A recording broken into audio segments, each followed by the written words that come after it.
Jesus had traveled throughout Galilee, preaching and healing in synagogue after synagogue. The crowds were growing. News spread from village to village. And now, in a packed house in Capernaum, Jesus would reveal that his authority extended beyond disease and demons. He had power over sin itself. A few days after returning to Capernaum, word got out that Jesus was home. So many gathered that there was no room left, not even outside the door. The house was packed. People crowded the doorway, spilled into the courtyard, pressed against the walls. Everyone wanted to see. Everyone wanted to hear. Jesus preached the word to them.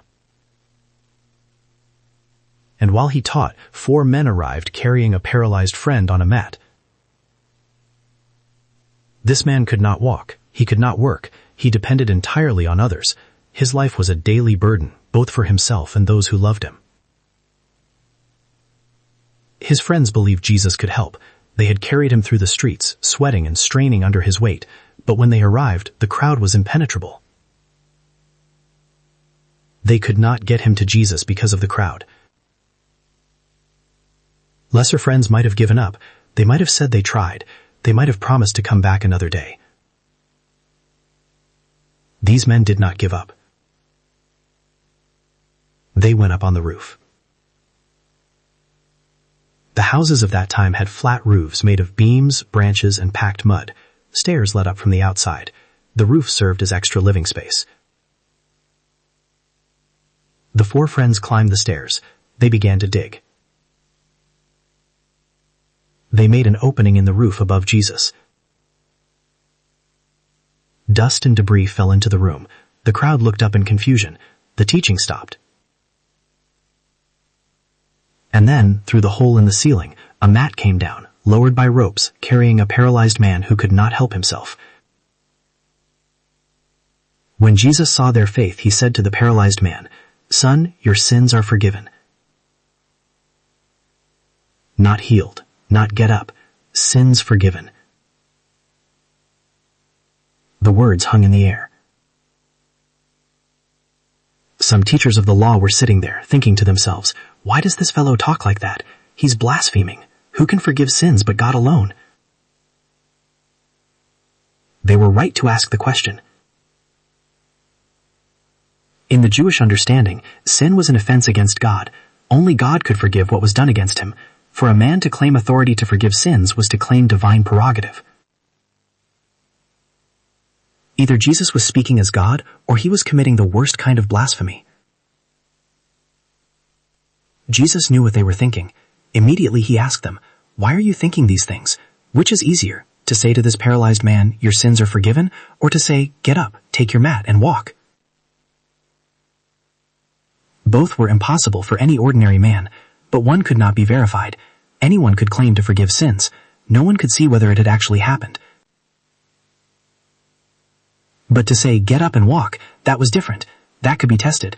That would either happen or it would not. But I want you to know that the Son of Man has authority on earth to forgive sins. Then he turned to the paralyzed man. "I tell you, get up, take your mat, and go home." The man got up. He took his mat. He walked out in full view of them all. The room erupted in amazement. The crowd that had blocked the door now parted in stunned silence as the man who had been carried in walked out on his own legs. "We have never seen anything like this." They praised God. But the teachers of the law sat in uncomfortable silence. They had witnessed something undeniable, and they did not like what it implied. Jesus had not only healed, he had claimed authority to forgive sins, and he had backed the claim with visible power. The paralyzed man walked home. But more than his legs had been restored, he had been forgiven. The invisible burden of sin had been lifted, along with the visible burden of paralysis. And Jesus had revealed himself more clearly than ever before. He was not just a healer. He was not just a teacher. He was doing what only God could do.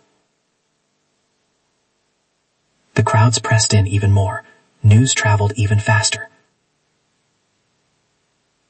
A man with leprosy came to him. The disease made him unclean, untouchable, and outcast from society. He knelt before Jesus. "If you are willing, you can make me clean." Jesus was filled with compassion. He reached out his hand and touched the man. No one touched lepers. The law forbade it. Contact made you unclean. But Jesus touched him anyway. "I am willing. Be clean." Immediately the leprosy left him and he was cleansed. Jesus sent him away with a strong warning. "Don't tell anyone. Go show yourself to the priest and offer the sacrifices that Moses commanded." But the man went out and began to talk freely, spreading the news. As a result, Jesus could no longer enter a town openly. He stayed outside in lonely places. Yet the people still came to him from everywhere. The kingdom was spreading faster than Jesus could contain it. The needs were endless. The crowds were relentless. And the religious leaders were beginning to watch. Thank you for listening to this episode of Life of Jesus, Early Life and Galilean Ministry. If this story of faith, forgiveness, and healing moved you, please subscribe, like, and share.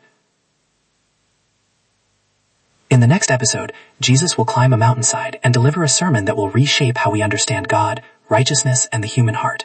The Sermon on the Mount begins.